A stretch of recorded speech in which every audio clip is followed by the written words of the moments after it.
impact on our volunteer base, impact on Pryor residents and in attracting outside visitors, and return of our investment.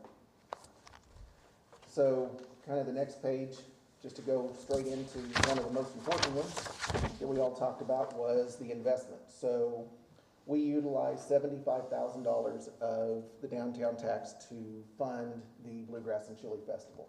We set a budget of $75,000. At the end of the day, we spent $75,173.52. The $173.52 overage would come out of the EDTA budget, but I think the fact that we stayed that close to budget was a pretty successful event for as big as this was. Our income on the next page was $75,193.91, which gave us a festival budget profit of about $20. Sponsorships was 56% of the total festival income. That was $42,195. I will say that 5,000 of that is still outstanding. That it represents the arts grant. We have been confirmed as a recipient of that $5,000, but there is a series of reports that have to be made to the Arts Festival group, and then they will send us a check, but we probably will not get that until November or December of this year. Some of the things that we did through this, the marketplace vendors, about $9,200 off of that. Food truck pre-sales, $3,300. Hot seat passes, $3,400. And then we had day of the sale items like pop sales and water sales, shirt sales. We made $4,000 off of the shirts. We did have a sponsor that provided the funds for that, so there was no cost in this for the shirts. Poster sales, 70. Hot seats on site, 960.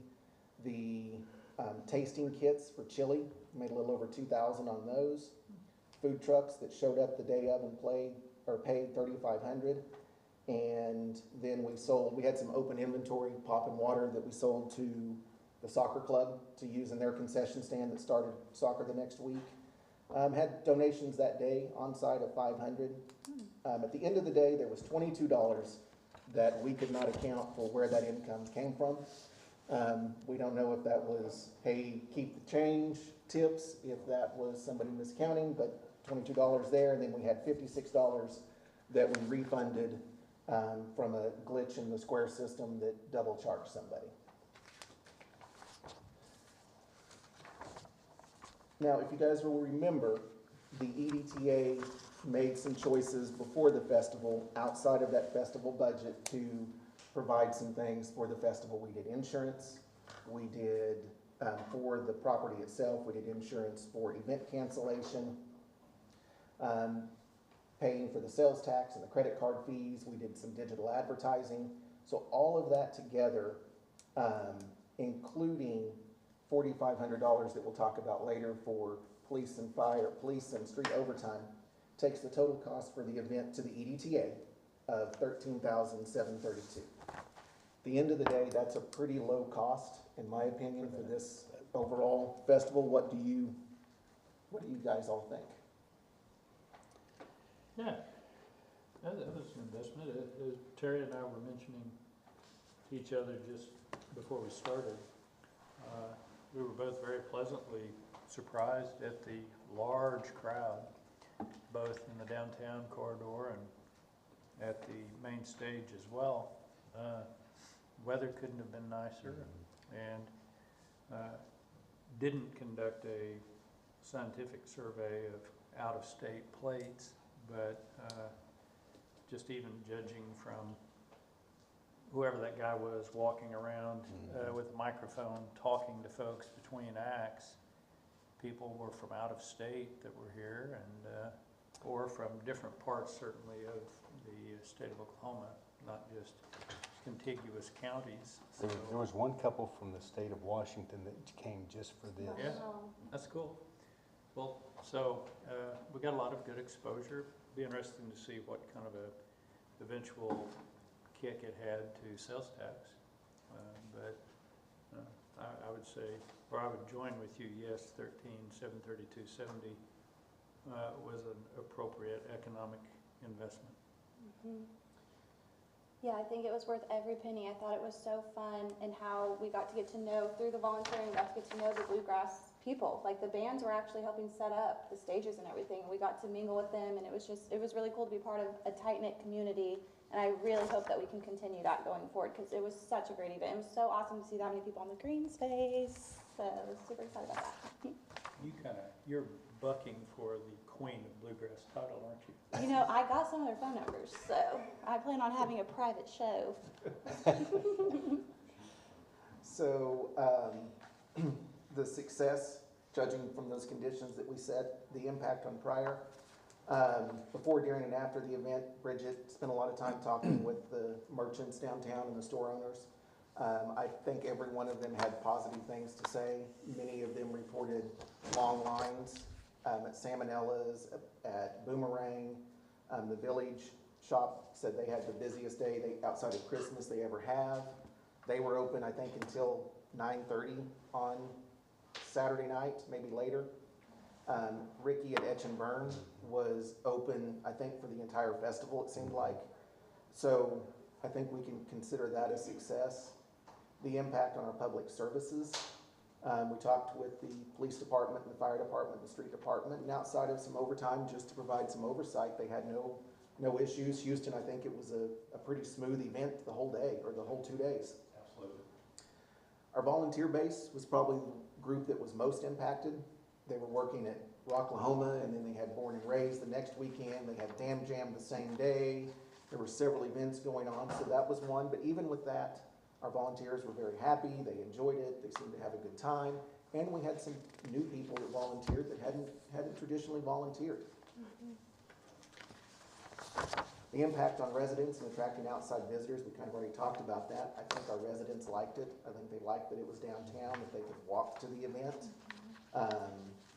Outside visitors, you know, everybody saw the license plates and heard from people that lived outside of town coming in. And then the return on the investment, while that wasn't the most important thing, I think the fact that budget-wise, we were $173.52 over budget. We raised a few more dollars than $75,000, and the festival budget did exactly what we expected it to, and the ultimate cost of the EDTA was just $13,732, as we already said, was pretty important.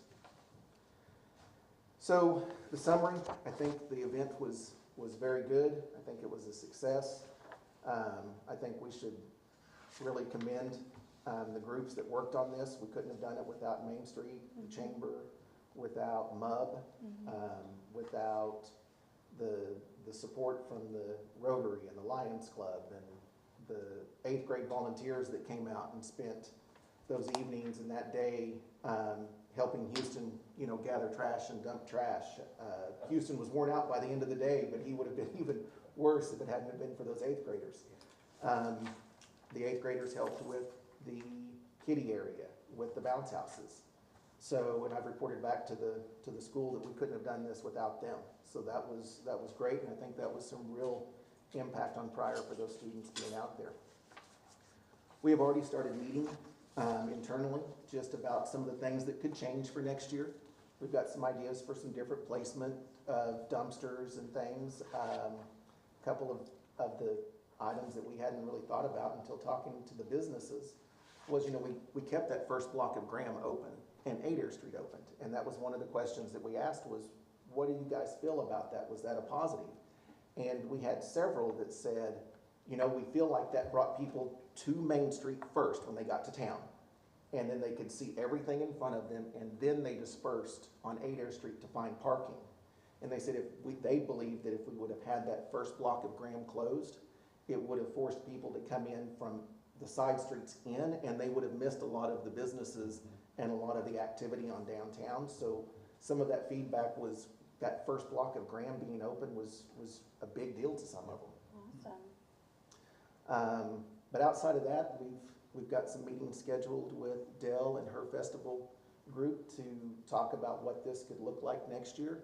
I want to be very transparent that I think one of the biggest feedbacks that we've got is having it on the same date as the county fair was something that we need to look at moving and making a change for.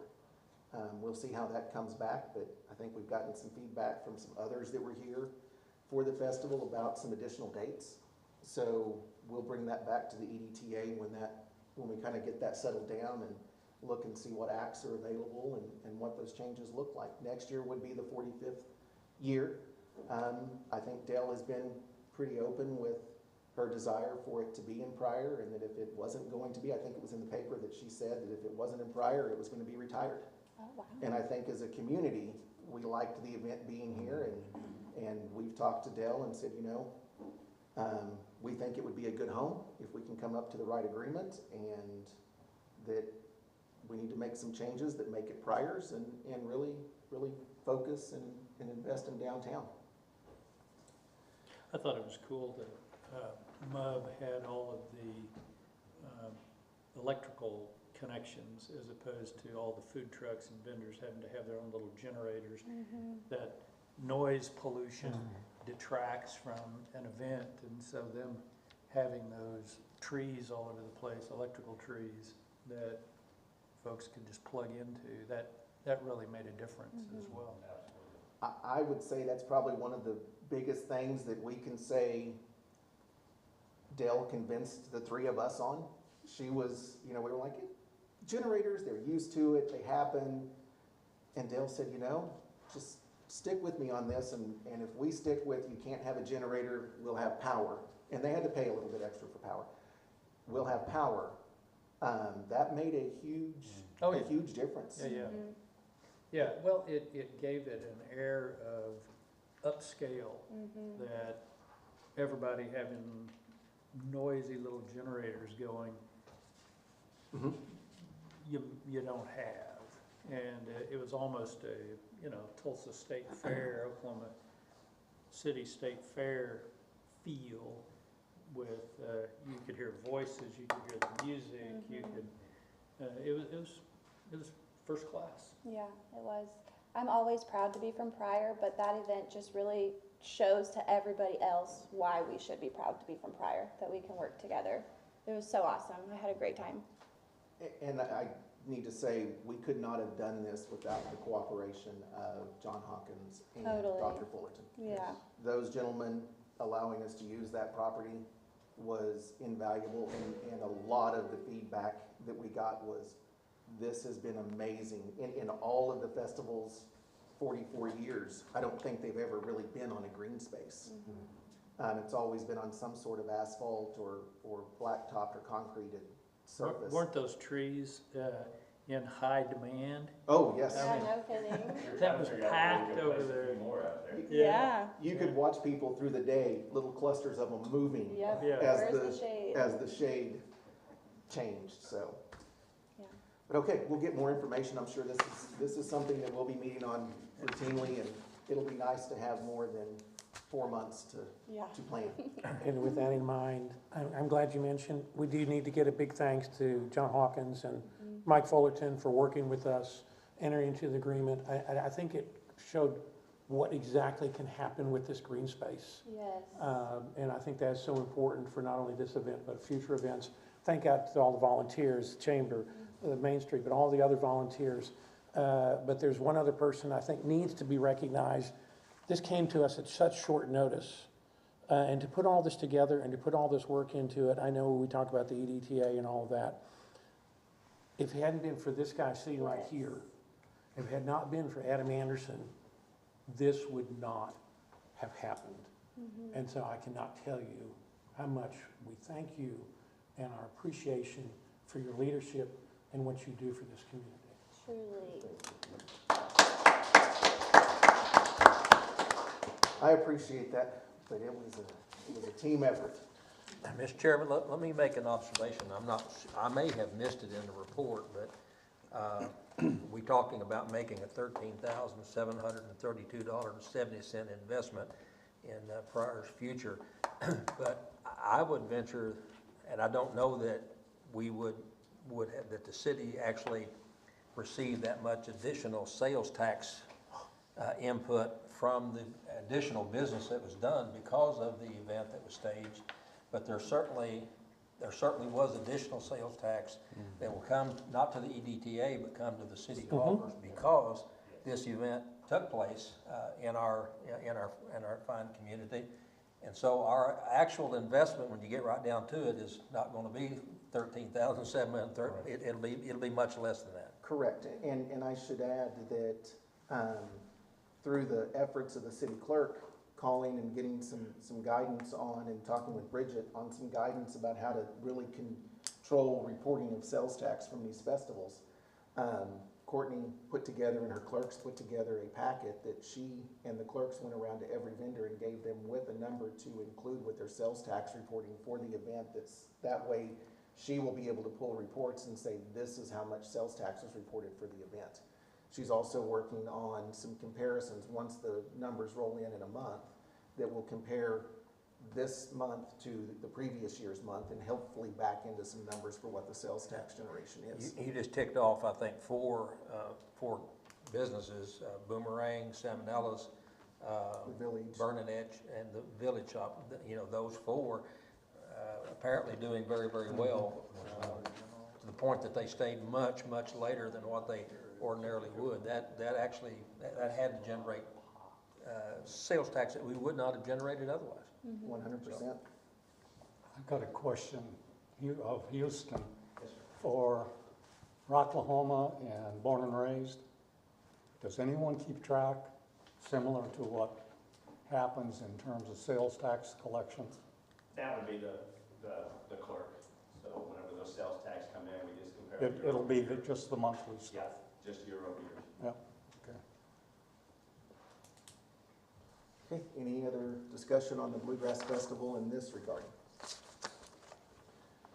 Okay, next item, number 6, discussion and possible action to continue the, oh, wait, we'll go back to number 5, I skipped one, crossed it off my list too soon.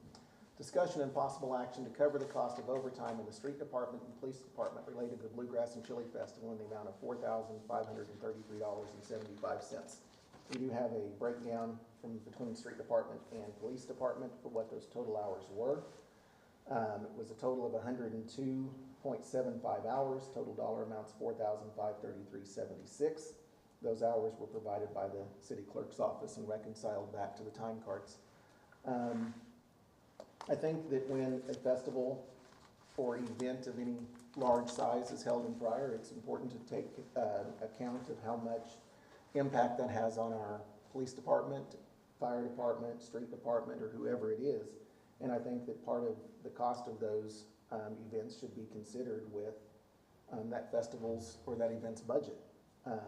We all know that right now there's some discussion on city council about controlling overtime, and this was an event that we asked the police department in a very short period of time to be ready for, to handle a massive inflow of people. We asked the street department to block off, a major highway for our area and side streets, and they did a great job at it. And my recommendation is to pay $4,533.76 to the city for the event for overtime. I'll make that motion. Oh, sorry. I'll second.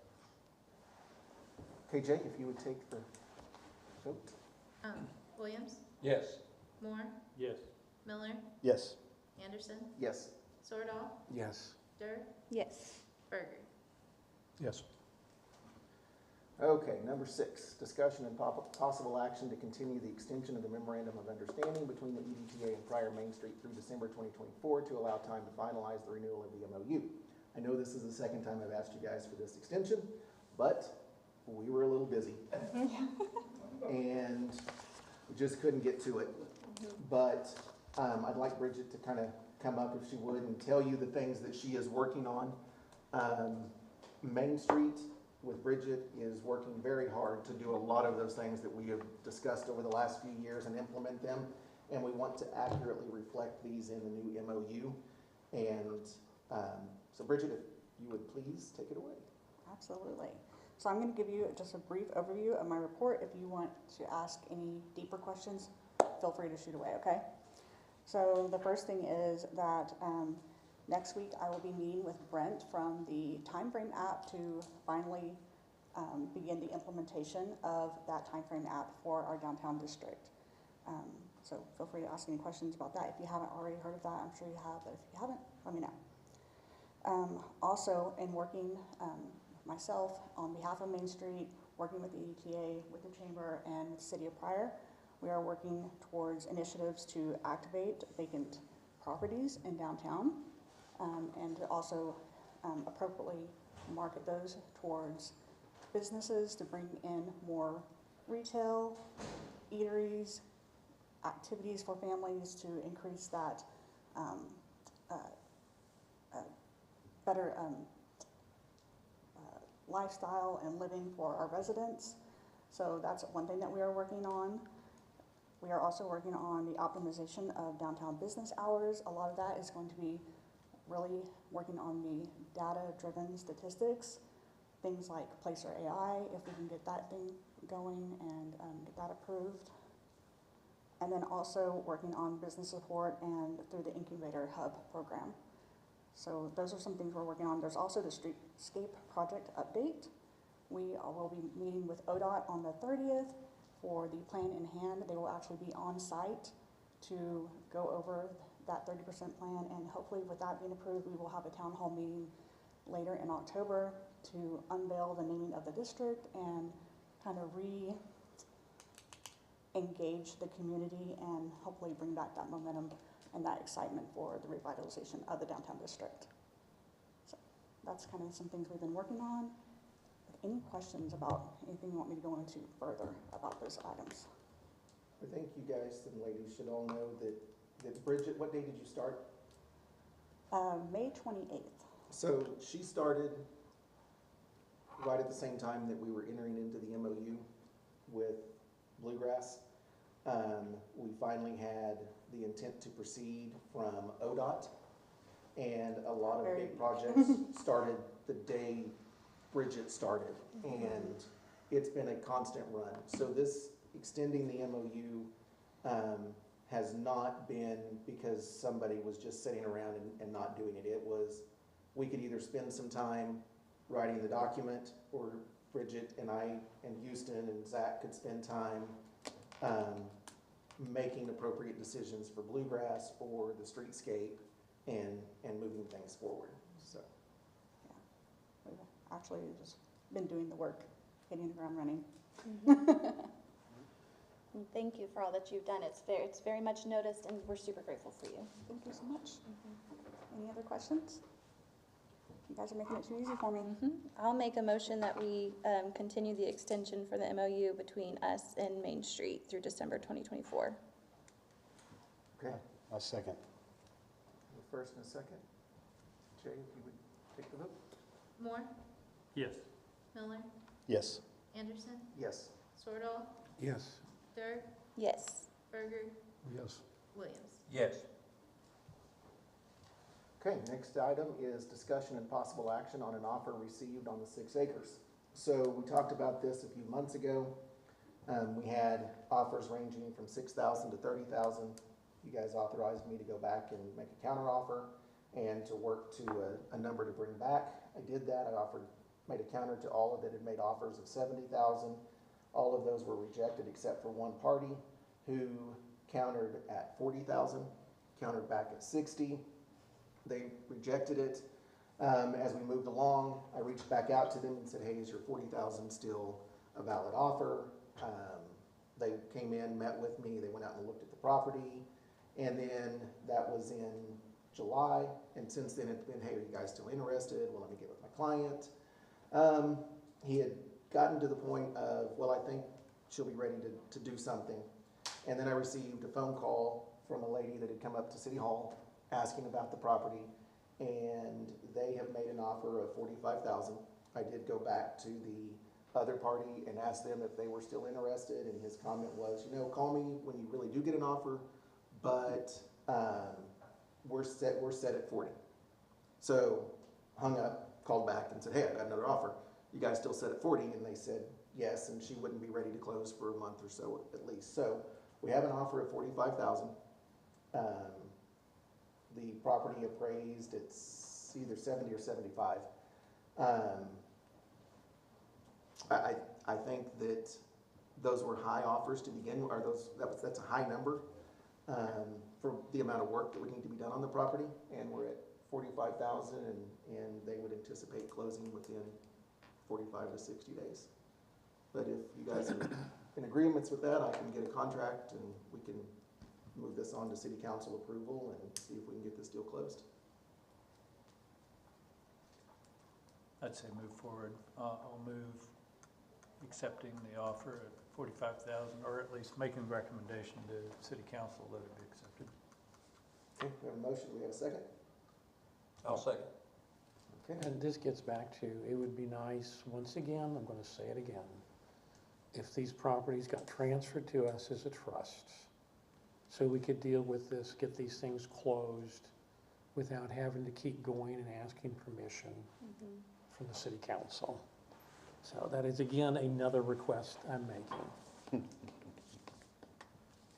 And I think we have proven our worth by the things that have happened recently, that obviously this trust can be trusted, so. I think it would be appropriate to have some conversations about, you know, and I understand the concern is, how do we control the amount from the city council? I think we can do that with some MOUs that say, hey, we'll transfer this property to you. These are the ranges we expect it to sell within. If it's gonna be outside of that, you know, come back or lower than that, and allow the EDTA to recoup the costs that we put into marketing them. Well, it's the same example of what we did with the lots that we received that they put in our name. You know, most of those lots now have brand-new homes sitting on them, so. Anyway, got my 2 cents in. Yes. Miller, Yes. Anderson, Yes. Sordo, Yes. Dirk, Yes. Berger, Yes. Williams, Yes. Moore. Yes. Okay, item number 8, discussion and possible action to approve a transfer in the amount of $1,074.20 from Fund 68 to the Christmas donation account for repairs and upgrades to the downtown Christmas wreaths. The funds from Fund 68 may only be spent in the downtown corridor, not on lights and decorations placed outside that area. So in your packet, you have a listing of, or an invoice, an estimate from Becky Clark of what it would take to rework the Christmas wreaths that are used downtown. 14 hours of labor for replacing the broken non-functioning bulbs, 4 hours to clean, count, and inspect bulbs, and then 2 hours to wire the pine cones replacement. Parts, wreath bulbs, $238. Replacement plugs, $20.80. And then 12 18-inch 4-loop bows for $615.40. All of that together with labor and parts would put us at $1,074.20. I think we've all heard the last few months, again, the challenges with the general fund and the challenges with getting some of the lights up. I know that Becky is planning on making a request to the hotel motel tax for some funds to help with the lights in the park. I know that a couple of entities have offered to donate to that fund to make that happen. In total, she needs about $6,000, I believe. She said to fund the rework of the Christmas lights that she does every year, and that does pay her, I think it's $10 an hour. Yeah, it's $10 an hour for the time that she spends on these. So with the $1,074 for the wreaths downtown and that labor, the $1,000 donation, she has a GoFundMe that has a few hundred in it, and then I believe the city has committed to 2 boxes of lights, which is around $1,000. She's getting pretty close to her total. So that's, if you guys have any questions on that or thoughts, and this would be we would take this to city council and recommend that the funds come out of Fund 68, the downtown tax. So the last balance that I have is from April, and it says that our balance is over 200,000. Is that still correct? You have to take into account some of those items that are already encumbered. But our balance is, at this point, with the new year budget, our balance is gonna be about 80,000 in unencumbered funds. Okay. Out of that 200, there's 140 of that number that was That's streetscape. Oh, gotcha. Yes, yes, yes. Okay. And then this is coming out of the 2019 budget. downtown sales tax, so Right. that doesn't even Yeah. It's account not- for those not- numbers. Not, okay. Right, okay, okay. So this is just to recommend that they come from those funds. is that Yes, sir. right? I would so move. I'll second that. Okay, Jay, if you would take the vote, please. Anderson, Yes. Sordo, Yes. Dirk, Yes. Berger, Yes. Williams, Yes. Moore, Yes. Miller. Yes. Okay, the next item is discussion regarding Placer AI. So you have a packet, colored piece, about 6 pages. But as part of our discussions with Placer AI, which we started at the last meeting, I reached out to Haley, our sales rep, and asked her if she could run a report that showed the count of people visiting downtown during the Bluegrass Festival. What she did was ran a report just on those 2 days and just on the green space. Wow. And this is unique cell phones, Apple or Android, that were in that green space beginning at 4 o'clock on Friday and ending at 11 p.m. on Saturday. I will say that it does not pick up flip phones or some of those older model devices. Terry, So it didn't count you, Terry. But the first several pages is just how they get to the data. Oklahoma has one of the highest percentage of location services turned on for weather apps. So a lot of this is based off of the weather app reporting and your location. But the very last page is kind of what we're after for just the main stage area. We had visits of 4,100 people. Visitors were 3,800, and visit frequency was 1.07 times. So that's the number of times they walked out of the fenced-in area and walked back.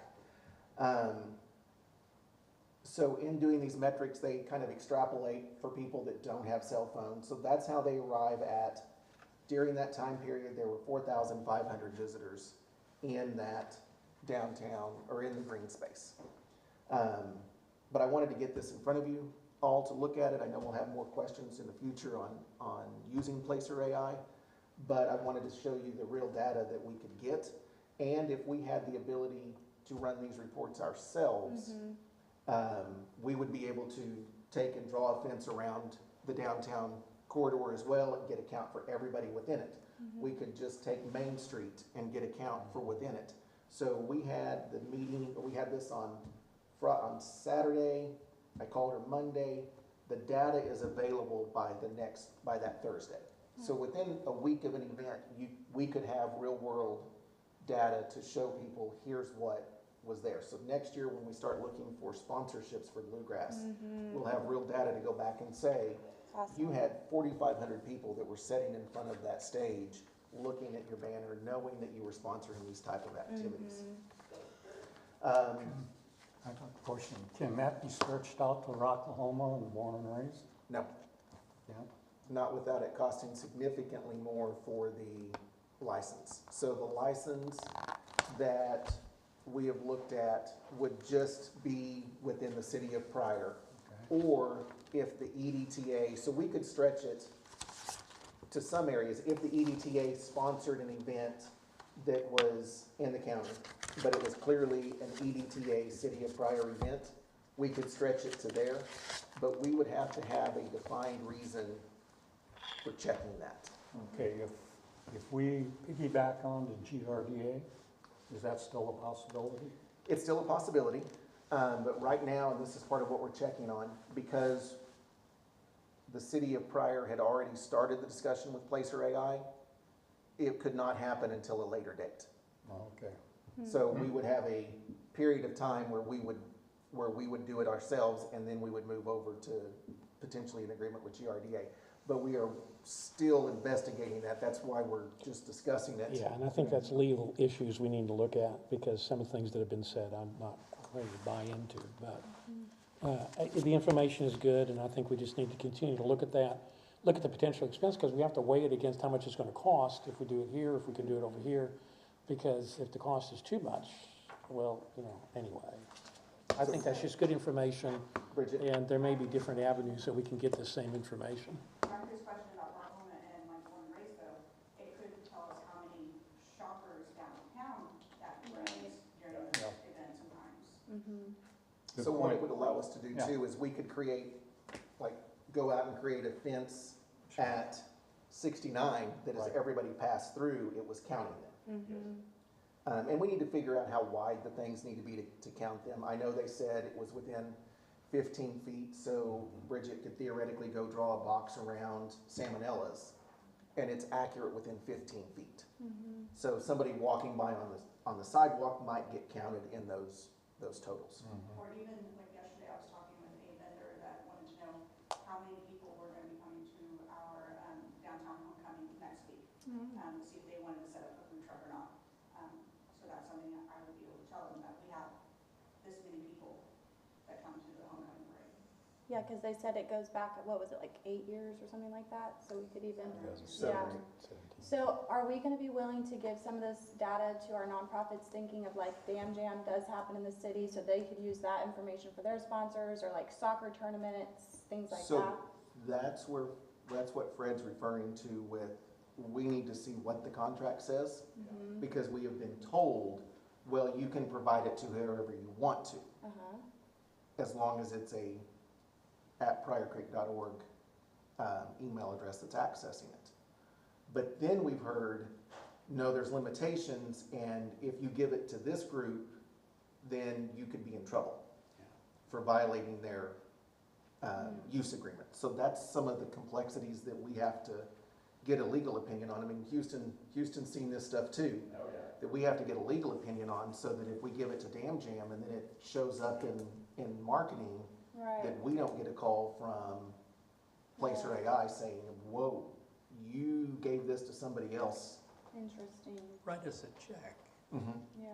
And it's the same issue with GRDA. I mean, we don't know for sure what GRDA can and cannot do, and quite honestly, what we can and cannot do with them, or what they're even going to be willing to do, or what their final product is, or what they're offering, because GRDA often puts things together and offers to their municipalities that they service. And so I think we need to see what's going on there too.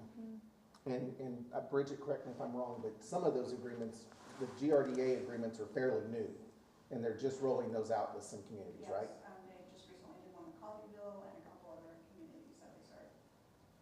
So it's fairly new, and I think everybody's trying to get their feet under them where they are, and while I don't mind being on the cutting edge of things, I don't like to be on the bleeding edge. Question, wasn't there other vendors out there besides Placer AI that you were considering looking at as well? There are, we've looked at a couple of those. They're not as reliable in some cases, and in some cases, they rely on physical surveys that are done, that are submitted, and then they provide it, so the time lag becomes 2 to 3 months versus a week.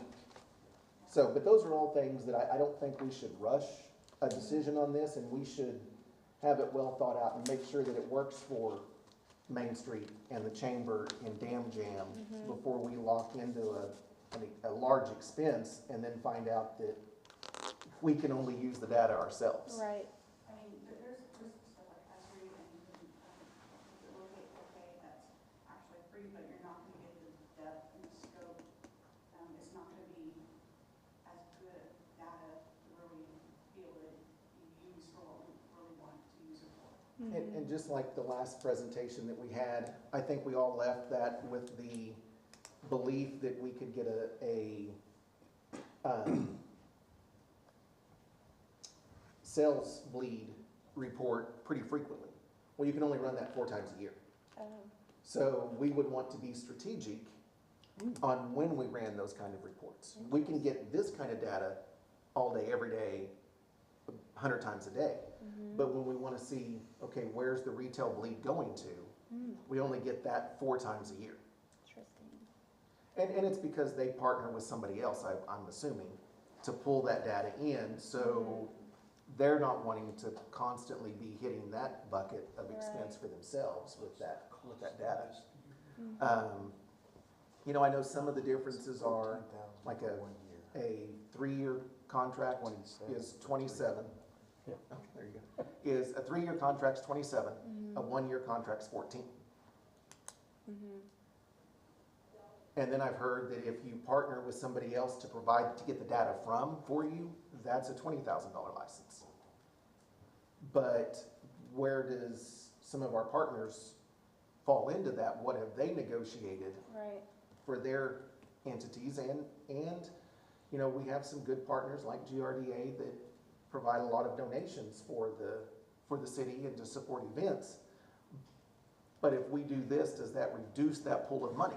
So we've got to really look for those unintended consequences of, yes, this would be great, let's go out there and do it, but then we find out that that pool of money has been reduced. So. Okay, any other discussion or questions or statements on Placer AI? Okay, next item. Discussion and possible action to move the November meeting from Monday, November 18th to Tuesday, November 12th, to allow Swanson House to present the Aquatic Center funding study to the EDTA. Were my attorneys on the group? Can I change that date after it's already been in there? Because the 12th will no longer work. Oh. Or can we just need to table it and then we can do it later? Yeah. I mean, we're governed by what the agenda says. And if it was just discussion and possible action to move that meeting. Yeah, somebody got too wordy. Somebody put a specific date on there. So it's not on the. Okay, so we'll just not do anything, no Or action. we could just have that meeting on the 18th could just be canceled, and if you wanted to, I guess you could set a special We'll just meeting. set a special meeting. Yeah, So- I was about to say, you can just tell me you want a special meeting whenever you want, so. But Yeah, I try to should make take it easy. action on this, but yeah, you can just set a special meeting. So we're not gonna take any action on that one. And we can adjourn. Thank you. Yeah, thank you so much, and thank you for that comprehensive report, Adam. That was awesome.